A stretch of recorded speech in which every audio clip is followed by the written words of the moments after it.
Salam Indonesia, salam sejahtera buat teman-teman di seluruh Indonesia. Pada pertemuan kali ini, admin akan mencoba memberikan jawaban penjelasan tentang beberapa pertanyaan yang datang dari teman-teman admin. Contoh pertanyaan seperti ini. Pak admin, saya memiliki ijazah SMA, sementara saya menjadi tenaga honorer sebagai penjaga sekolah, di mana pemerintah memberikan syarat untuk penjaga sekolah atau petugas kebersihan misalkan melampirkan scan ijazah SD. Apakah saya harus melampirkan ijazah SD atau yang SMA saja biar gajinya langsung tinggi? Nah, pertanyaan ini adalah pertanyaan yang sering muncul ya. Penasaran dengan jawabannya? Seperti apa yang harus dilampirkan ijazah SMA atau SD? Simak terus di video selanjutnya. Buat teman-teman yang belum subscribe ya, silahkan untuk klik dulu tombol subscribe-nya agar admin semakin semangat dalam mencari berita. Dan sekarang lanjut saja ke informasi berikutnya. Untuk memberikan jawaban tersebut, di sini admin mencoba memberikan ilustrasi atau contoh perumpamaan ya. Ini berdasarkan pengalaman teman admin ya di tahun 2027 ya, ketika ada formasi jabatan untuk lulusan SMP, teman admin memasukkan ijazah D2 ya. Jadi ternyata itu gagal. Contoh perumpamaannya seperti ini ya. Formasi jabatan dari pemerintah untuk penjaga sekolah atau petugas kebersihan dan sejenis lainnya, sebagai syaratnya harus melampirkan scan ijazah SD sederajat. Nah, ini andaikan saja ya, di tahun 2024 sudah dibuka formasi jabatan untuk penjaga sekolah atau petugas kebersihan adalah syaratnya scan ijazah SD atau sederajat. Nah, sementara teman admin nih, Pak Budi adalah seorang tenaga honorer penjaga sekolah yang memiliki ijazah SMA. Manakah yang harus dilampirkan, ijazah SMA atau SD? Dan ini bukan hanya untuk penjaga sekolah saja ya, sama dengan teman-teman kita yang di operator atau tenaga tata usaha. Maka jawabannya Pak Budi harus melampirkan ijazah SD dan bukan melampirkan ijazah SMA. Mengapa demikian? Simak ini penjelasannya ya.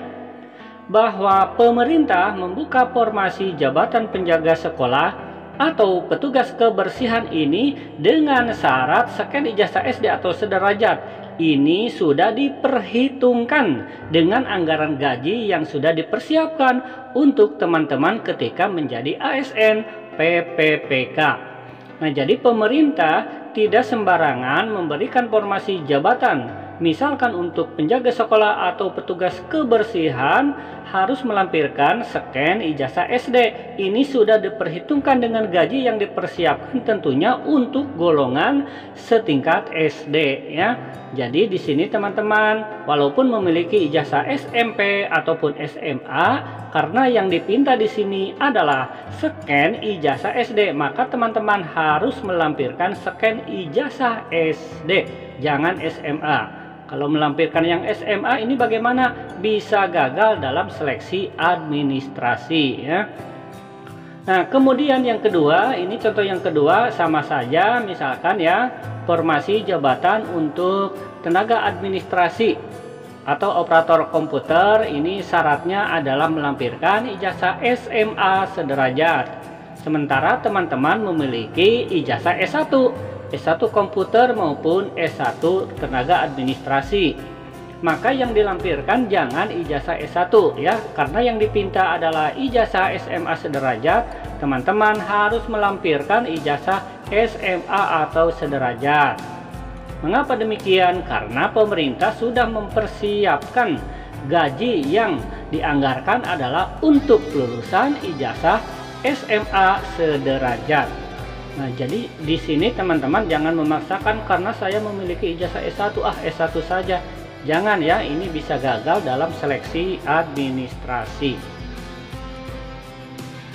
Dan kalau kita lihat ya, untuk rincian gaji atau golongan, teman-teman ketika masuk di PPK untuk petugas kebersihan ya atau penjaga sekolah, maka golongannya adalah golongan 1 hingga 3. Untuk PPPK, teman-teman ada kenaikan setiap 2 tahun sekali, ada kenaikan berkala. Kemudian untuk tingkat SMP atau sederajat, maka golongannya adalah golongan 4. Dan untuk tingkat SLTA ya atau SMA dan diploma 1, maka golongannya adalah golongan 5. Nah, ini adalah golongan-golongan dalam PPPK.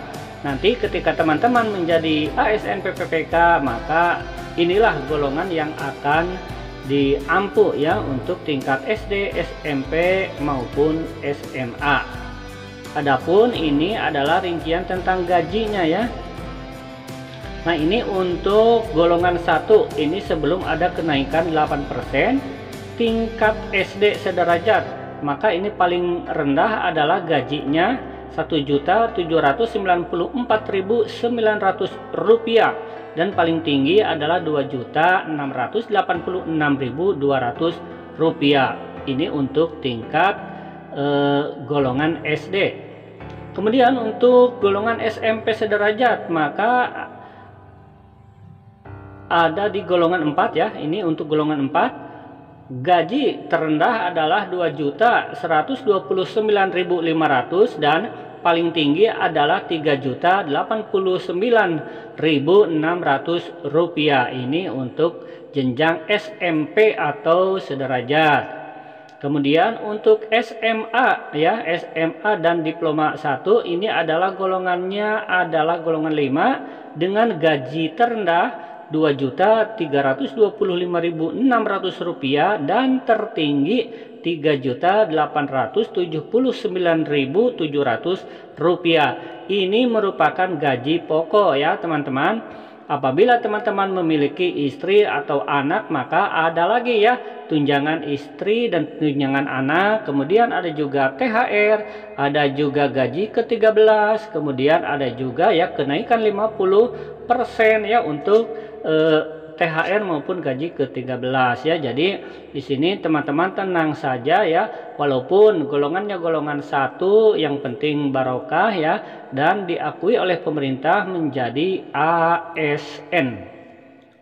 Ya, itulah informasi hari ini ya tentang beberapa pertanyaan yang dicoba dijawab oleh admin ya tentang formasi jabatan untuk SD, SMP maupun SMA di tahun 2024, dan semoga saja terlaksana ya teman-teman sebagai petugas kebersihan, penjaga sekolah, sopir ya dan lain-lain segera diangkat menjadi ASN. Amin.